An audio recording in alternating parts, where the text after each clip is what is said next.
Allahumma arhamna bil Qur'an waj'alhu lana imaman wa nuran wa hudan wa rahmah. Allahumma dzakirna minhu ma nasina wa 'allimna minhu ma jahilna warzuqna tilawatahu ana al-layli wa atrafan nahar waj'alhu lana hujjatan ya rabbal alamin walhamdulillahi rabbil alamin. Assalamualaikum warahmatullahi wabarakatuh. Amin ya mujib as-sa'ilin. Subhanallah wa bihamdihi subhanallahil azim adada khalqihi wa ridha nafsihi wa zinata arshihi wa midada kalimatihi. Allahumma salli wa sallim ala Rasulillah sallallahu alaihi wasallam sayyidil mursalin imamiz zakirin wa qaidil mu'minin Nabi Muhammad sallallahu alaihi wasallam wa ala alihi wa ashabihi wa man tabi'ahu bi ihsani ila yaumiddin. Tiada henti kita memuji Allah. Kembali Allah perkenankan kita menikmati hidangan hidayah fajar, hidangan cahaya hati. Dan kali ini bersama al-asatidz, guru-guru yang insya Allah diberkahi oleh Allah Jalla Jalaluh. Ini semua guru ikhwatal iman. Allahu Akbar. Dan kita sering mengajar dan belajar. Tawasabil haq, tawasabil sabar. Bergiliran. Setiap Jumat ikhwah bisa menyaksikan.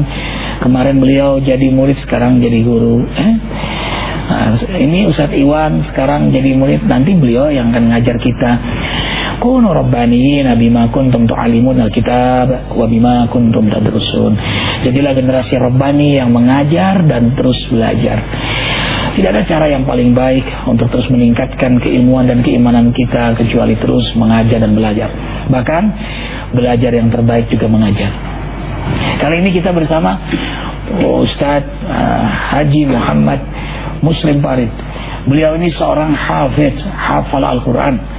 Dan ini lagi membuktikan mukjizat Al-Quran ini. Walaqad yassarnal Qur'ana lidzikri fahal min mudakkir.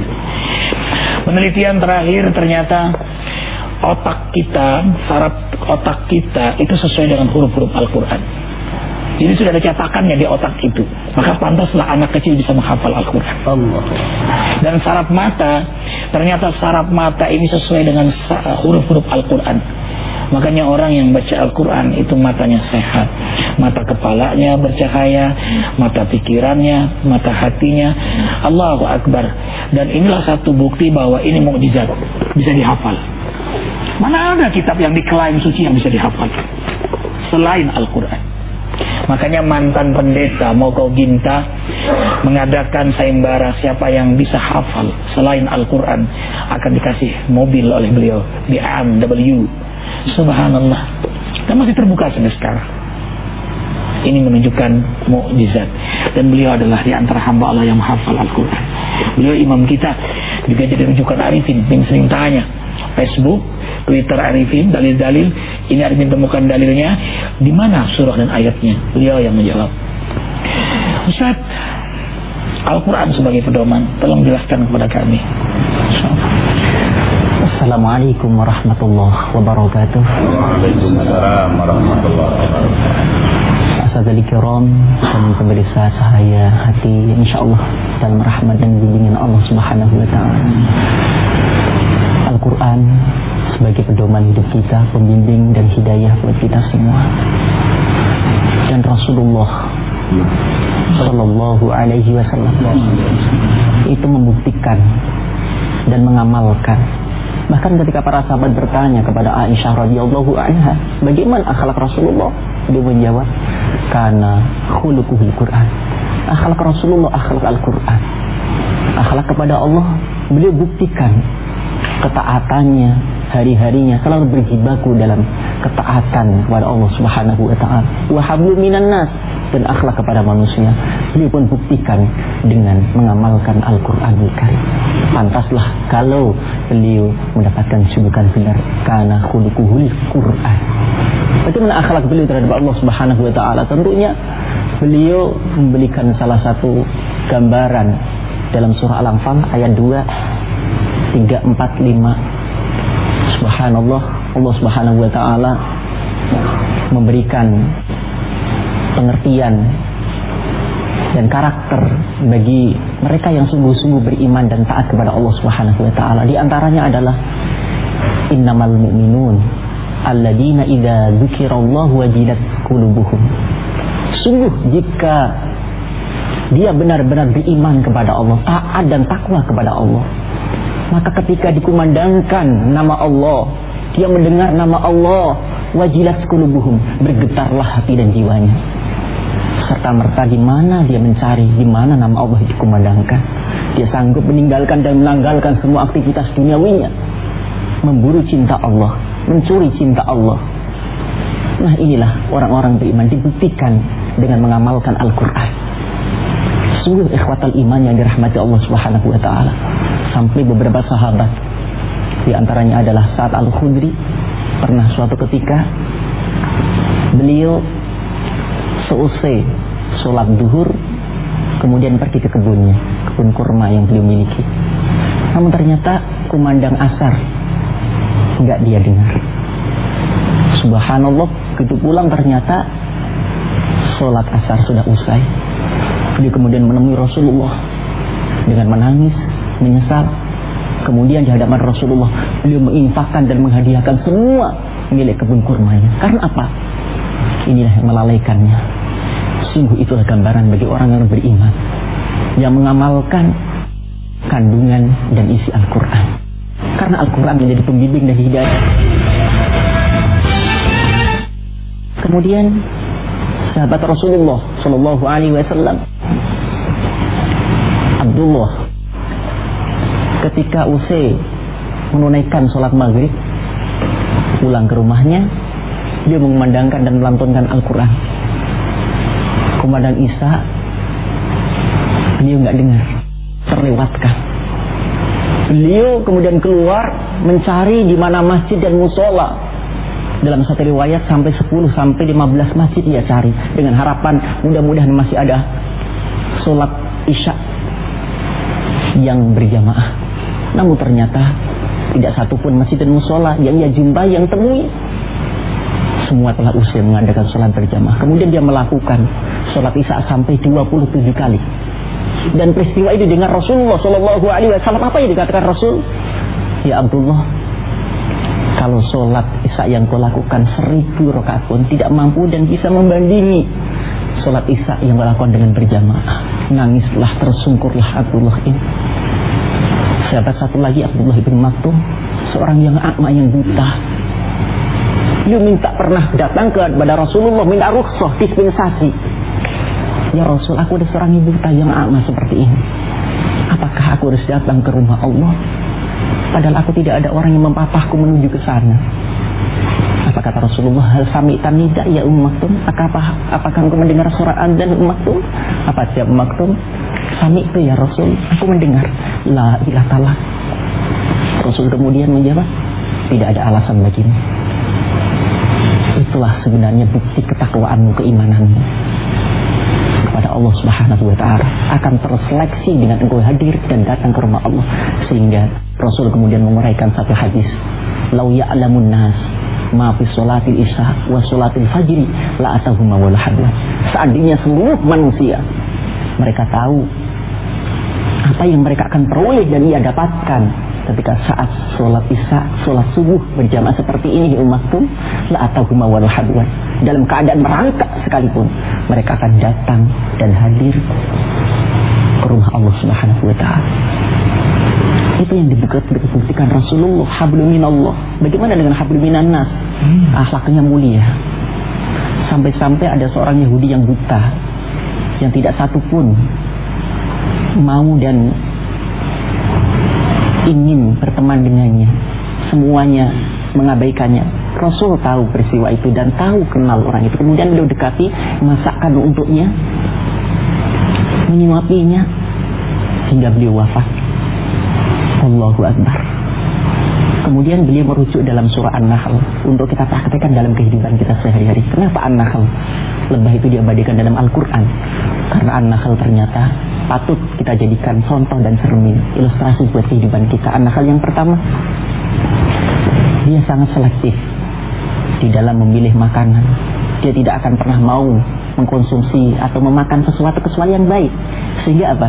Yang keluar yakhruju min butunha sarabun mukhtalifun alwanu fihi shifaa'un linnas, dalam surah An-Nahl ayat 68 sampai 69. Sehingga yang keluar pun baik. Karena apa? Kita sebagai umat manusia, sebagai umat muslim, sebagai orang yang beriman, tentunya kita selektif.